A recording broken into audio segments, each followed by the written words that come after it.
What's up, guys? Welcome to episode 4 of The Bat Boy. We had quite a week in baseball this week. Uninteresting and uneventful as last week's episode was. This week is going to be just nonstop chatter about all of the wild news in baseball, from Kyle Tucker to Bichette to the Dodgers just destroying baseball. Apparently, that's what everybody believes. Trades being made, international free agents were signed yesterday. I guess I'm recording this on Friday. However, I'm not even going to have time to get into that. This is going to be a jam-packed episode with essentially 5 people that we're going to be talking about. So, why don't we just get right into it? Kyle Tucker, the whale, has signed. He was the top free agent all offseason. We were talking about it the second half of all of last season, waiting for this guy to sign to set the bar for all the other free agents. We had a few signed before him, but the other big ones, Bo Bichette, Cody Bellinger, and that's really it as far as offensive players. Pete Alonso signed a while ago, but they were waiting for Kyle Tucker. The Mets were waiting to see if they would get Kyle Tucker. The Blue Jays were waiting to see if they would get Kyle Tucker. At the end of the day, the Dodgers get Kyle Tucker. Shocking. 4 years, $240 million, $60 million per year. It's just outrageous. He has to opt out after years 2 and 3, so he's probably going to make more, but that $60 million is outrageous.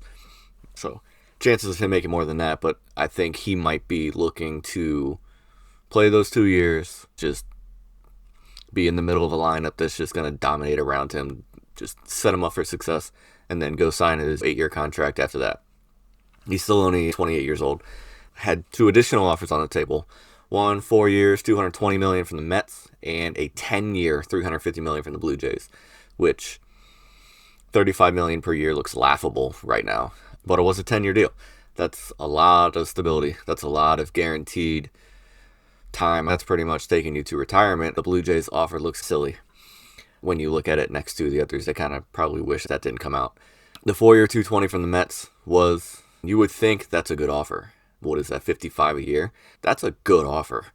But at the end of the day, he went to the Dodgers, $60 million. The ruining baseball talk, I want to get into that at the end, but there's a lot of fans that are unhappy about this. We'll get into that at the end of this episode, so stay tuned for that. The production, however, is undeniable. He's one of the best outfielders in baseball. He's one of the best hitters in baseball. 4 straight All-Stars. Selections, won a Gold Glove in 2022. Last season, .266, 377, 464, which is a bit low for him. If we're being completely honest, he only played 136 games, but he still hit 22 home runs, stole 25 bags, 143 OPS plus. Still one of the best hitters in the sport. At a time where batting average is down across the board, the middle tier of average, but that was a bad season for him as far as average goes. That'll come right back up. His 377 OBP was still high. He's still getting on base. I could see that average coming back up, especially with the protection he's going to have around him in Los Angeles. Yeah, he'll be fine. The one positive thing you can say about the Dodgers is that this actually does address a need, where the last couple years it seemed like they were just signing whoever they could sign and we'll put you somewhere. Give us the 9 best players in the sport and then we'll figure out where to put you in the field. This actually filled a need. Their outfield was their quote-unquote weakness with Teoscar Hernandez and Andy Paez.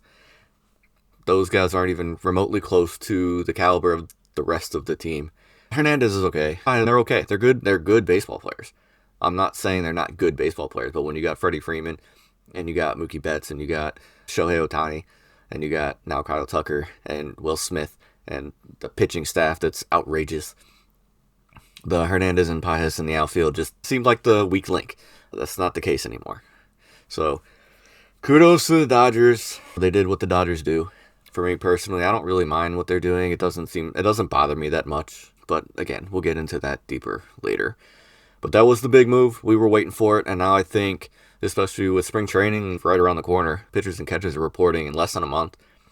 World Baseball Classic for a lot of these guys is starting up soon. So I think now people are going to start filling in behind them rather quickly. And we're going to get a really good outlook of what the rosters are going to look like in the next couple weeks. Alex Bregman, I touched on him last week. I recorded it literally 5 minutes before he got signed. I was doing some of the post-production and was looking at my phone while I was waiting for some rendering, and boom, saw that he signed. So my episode last week was talking about where I wanted him to go, where I thought he might go, what teams I thought needed him the most. And he goes to the Cubs. I did post a short and a TikTok afterwards. Signed with the Cubs, 5 years, $175 million.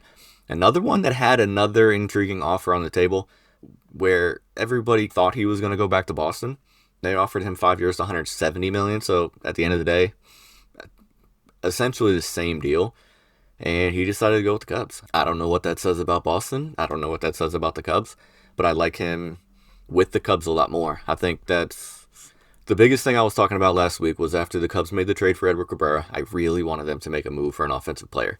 And they did it essentially minutes after I talked about it. I think he's going to fit in great with that team. That's going to really shore up that infield. He had a great year last year.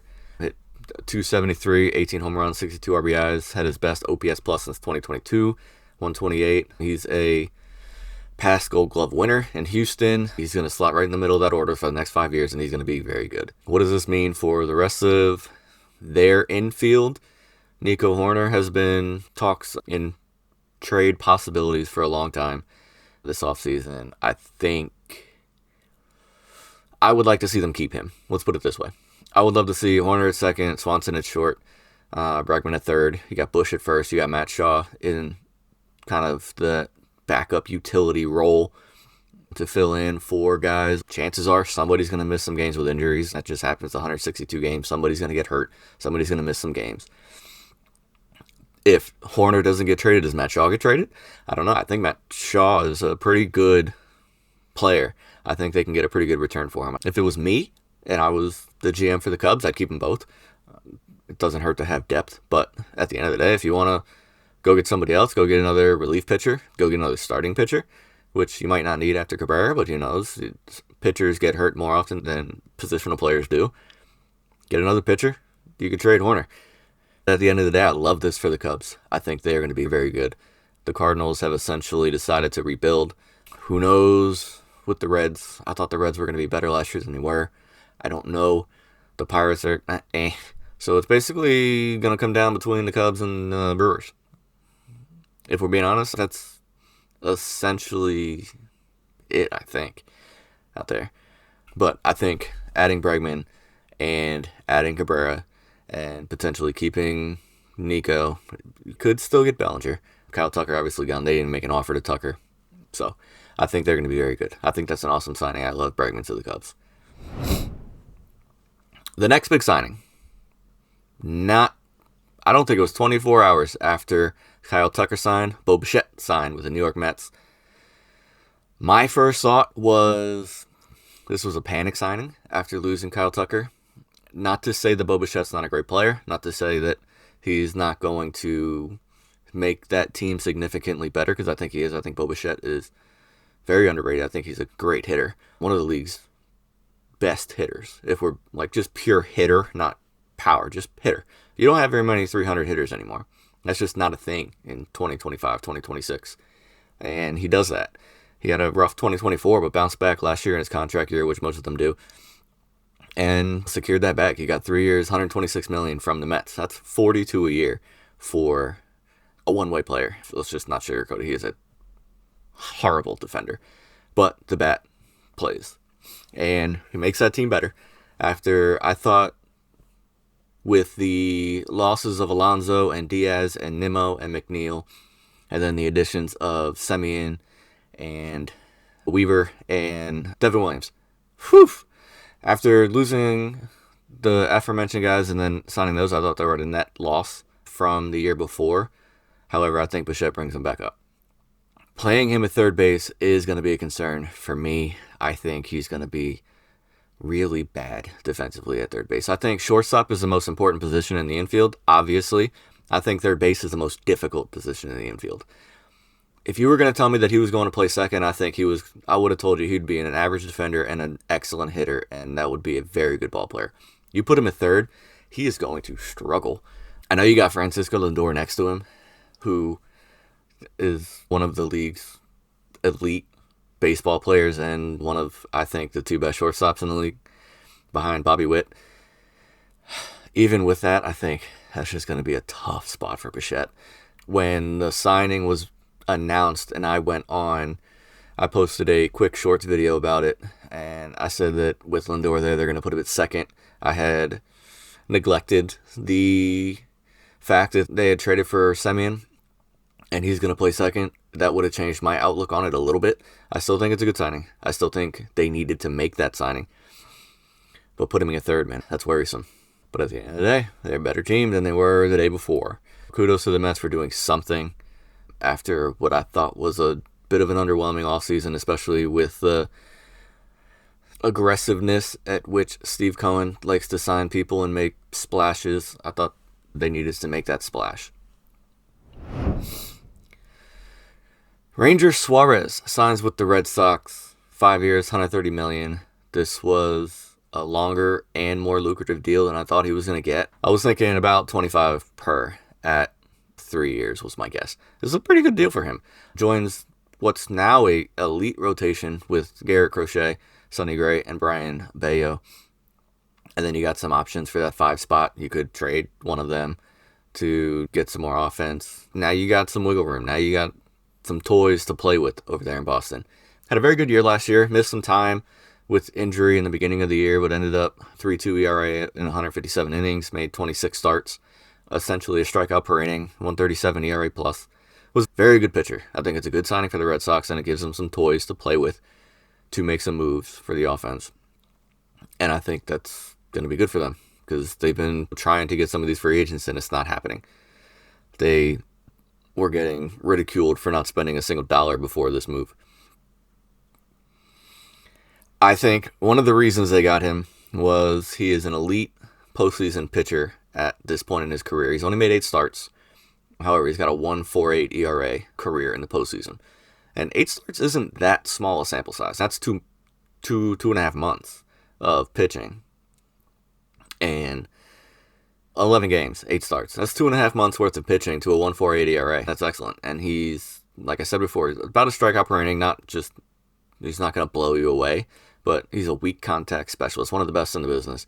He's in the 95th percentile in average exit velocity, 98th percentile in hard hit percentage, 89th percentile in barrel percentage. They just don't square him up. They don't hit him hard.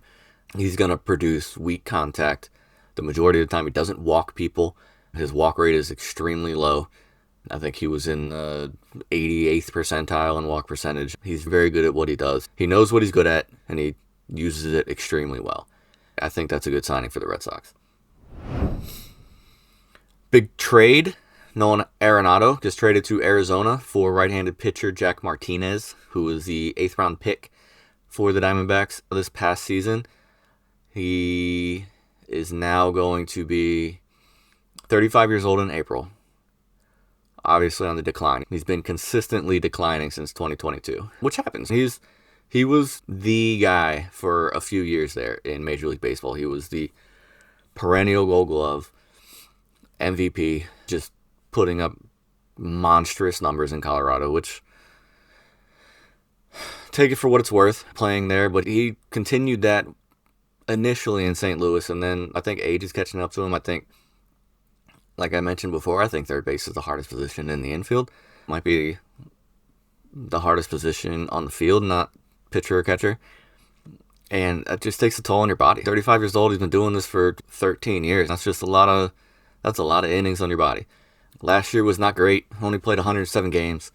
He had 237 with 12 home runs, 87 OPS plus. That's just not what you expect from Nolan Arenado, given his pedigree, but he's still an elite defender, one of the best in the business. And if he can improve just a little bit, if he can get, what I want to see is him get his OPS plus to 100. Just be average at 35, 36 years old. Be average. You could do that, then Arizona's got a sneaky good lineup. If you told me today that Arenado hit 250 with 18 home runs and 70 RBIs, I think Arizona is, let's be honest, they're not beating the Dodgers in that division. But I think Arizona's going to make a run at a wild card if Arenado can do that, because then you pair him up with Perdomo, Ketel Marte, who they've already said that they're taking him off of the trade block. They are not going to move him. Corbin Carroll, Gabriel Moreno, hopefully he can get a little bit more run. Give him a full season, 135 games as a catcher. Pavin Smith. They got a good lineup.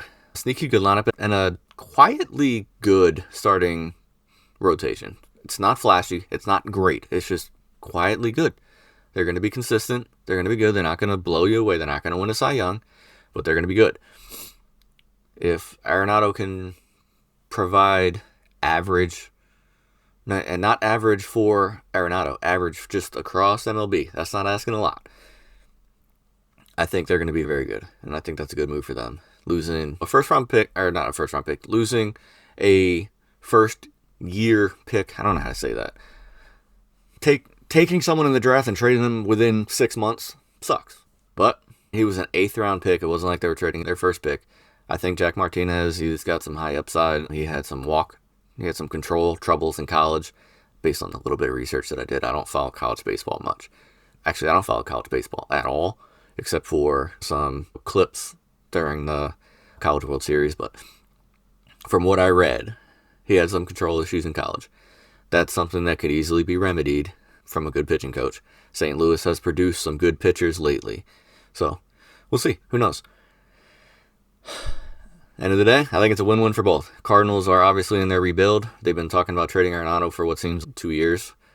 And they got a high upside pitcher. So, win-win for both sides.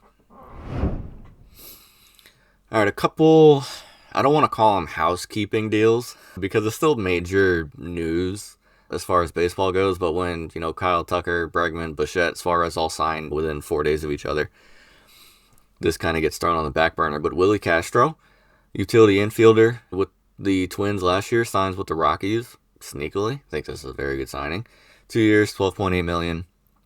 It's essentially a redo of what they tried to do with Thairo Estrada last year, who missed a lot of time with injuries.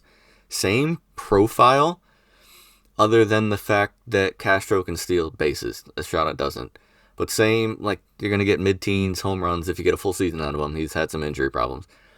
But same bat as what Estrada was. Same positional eligibility. He can play all over the infield. In 2023, he stole 23 bags in just 400 plate appearances.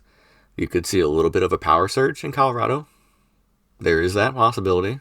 So if he can get from 9 home runs last year up to 14 this year, get on base a little bit more, get back to 25 to 30 stolen bases, that's a damn good signing.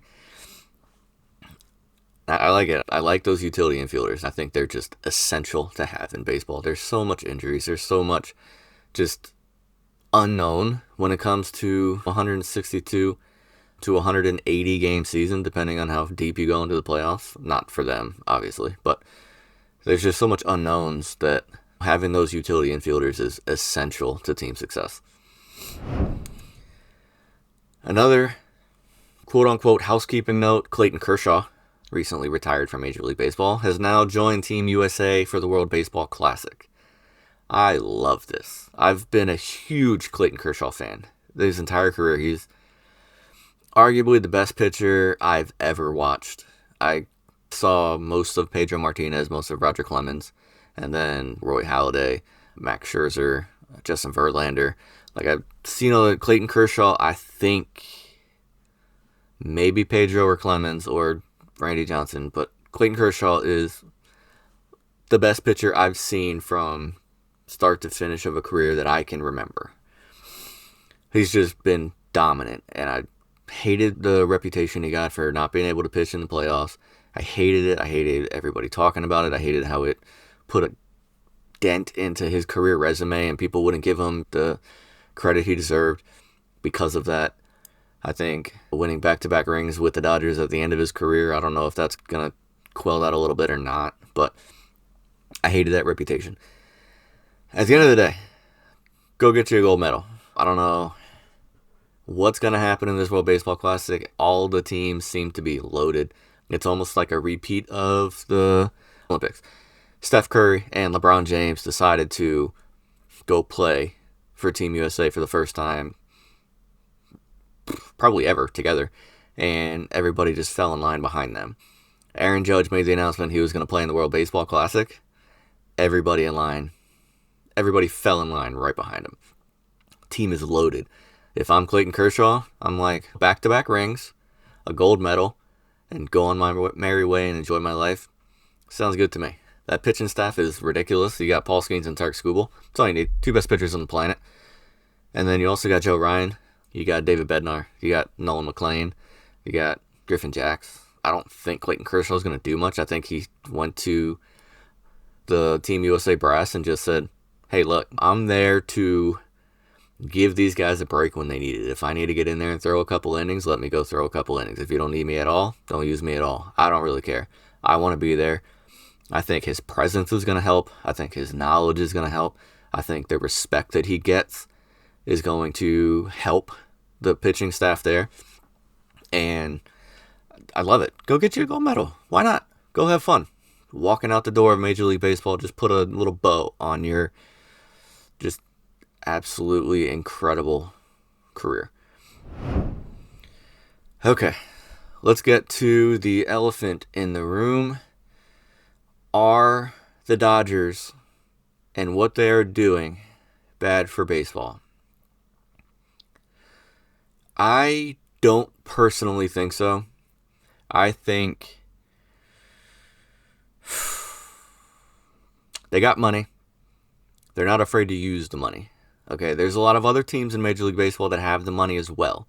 These owners are not poor. Let's put that out in the forefront. These owners are not poor. Okay, they can all spend money. There is no bona fide salary cap in baseball. These owners can pay as much money as they want, as much money as they're willing to give somebody else, knowing that they're going to get most of it back in revenue. You look at the Shohei Ohtani deal, we thought it was outrageous to give somebody $700 million. They made that money back in 2 years in global marketing revenue, like global just fandom. The Juan Soto deal, the Mets are going to make that money back. Bringing Juan Soto into a team is going to bring fans out. It's going to sell season tickets. It's going to sell merchandise. You're going to get that money back. You're making an investment. You're not just, I have $10 billion, I'm going to give $1 billion here, I'm going to give $400 million here, and once it runs out, you're broke. That's not the way it works. Other teams have the ability to spend this money. There's something about what the Dodgers are creating out there. It's making people want to go. You look at these deals, like Kyle Tucker had a little bit less money offered by the Mets. A little bit. $5 million per year difference. Same opt-outs. He decided to go to the Dodgers, knowing that he wasn't going to be the star. Maybe that's what's enticing. As long as Ohtani's there, it doesn't matter who else comes. You are not going to be that number one guy. You just aren't. The same thing with the Yankees. Aaron Judge is there. That's one of those teams that have the money to spend. And you can sell guys. You are not going to be the superstar here. You're coming to a difficult city to deal with when it comes to the media. You're not that guy. There's Shohei Ohtani. There's Aaron Judge here. You got Juan Soto with the Mets. But you still got that presence there. He goes there knowing he's not going to be the number one guy. But there's got to be something to the fact that they have created togetherness in the clubhouse or something. There's no way that there's any sort of tumultuousness, if that's a word, in that clubhouse, and then all these people are still going there. I know there's the enticing idea that you're going to win every year, and they might. They've won 2 in a row now, and I don't see why they wouldn't win this year, if we're being honest, unless they just get ravaged with injuries. There's no reason why they shouldn't win again. They're creating an environment that's making people want to come. And why should we punish them for that? They're following the rules. They're not breaking any rules. All these deferred payments, all these luxury taxes that they're paying, they're well within the rules. Go do it. The other teams are more than welcome to. They're just not. That's my opinion. Does baseball need a salary cap? I would say yes. And I know that kind of seems like it's contradicting my thought of what they're doing is not wrong, but they're not breaking any rules. If there was rules that they were breaking, like if different teams had different salary caps, then yes, that's a problem. Every team has this ability. I know every team's not bringing in the revenue that the Dodgers are bringing in. I know they're not bringing in the revenue that the Mets, the Red Sox, that the Yankees. They're not bringing in that revenue. Why I think there should be a salary cap is there are teams that cannot compete with this. There is the Marlins. There is the Rockies. There are teams, the Pirates, that cannot compete with this. They just financially cannot. And I think that number is very few. Like, it's not a large amount. It's not half the league can't compete with this. It's 3, maybe 4 teams that can't compete with that. But I think that creates an issue when there are literally teams that cannot do this. I think that's a problem. If you make it a rule, then I'll have a problem with what the Dodgers are doing. Until it's a rule, the Dodgers are more than welcome to do this. They are more than welcome to build a fantasy team of who's who superstars and do what you want. If you're capable of doing it, why wouldn't you do it? I think it would be irresponsible for you to not do this. Is it bad for baseball to not have the salary cap? I don't think so. At the end of the day, I think that's going to be a huge discussion point in the CBA renewal 2027. I think there's going to be a lot of talk about this. Is there going to be a lockout? Probably. This is going to be a big issue among players and owners and fans. I think I'm in the minority of not being bothered by what the Dodgers are doing. I chuckle every time they sign somebody, but they're obviously pitching something that the players want to hear. There's got to be a reason why they keep coming. I know money talks, but they're taking similar deals. They're taking deals that are similar to other offers that they have to go there. So the pitch has to be strong. Do what you do. Until there's a rule set in stone that says you can't do this, I have no problem with it. And yeah, that's my opinion. Thank you for tuning in. I appreciate it. That's going to be all for this week. I will be back next week. Hopefully I'm not going to miss out on so much information, so much newsworthy signings. Not that I miss out, but I was thinking about doing an emergency podcast or episode on Thursday or Friday, but then I was like, I'll just wait and keep it on schedule. I don't want to. I posted, if you want to hear the news as they come out, you could follow me on TikTok at the Batboy MLB, on subscribe to the YouTube. I post the shorts in between. There's usually one every day, 1 to 2 a day, depending on what's happening. And then you can follow me on Instagram, the Batboy MLB. I don't use that one as much. I like TikTok and YouTube. I think they're just easier, to be honest with you. But follow me and subscribe there. You'll get all the info in between episodes. But for now, I'm going to keep it at weekly until the season starts. I'll probably have some more Baseball Classic episodes.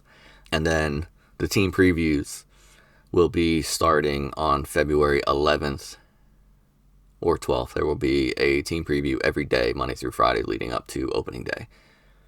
So that will produce an episode every day. And then we'll do twice a week during the season. But again, thank you for listening. Thank you for tuning in. I appreciate it. I love doing this. I think it's a lot of fun. I do have a surprise coming. Not a big one, but going to make the aesthetic of these videos a lot better. Probably 2 episodes from now, I'll have that. But again, like the video, subscribe. I appreciate the comments. I'm having fun interacting with some of you. I'm going back and forth on some of these topics, so keep that coming. Subscribe, tell your friends, share. I appreciate it. We'll see you next week.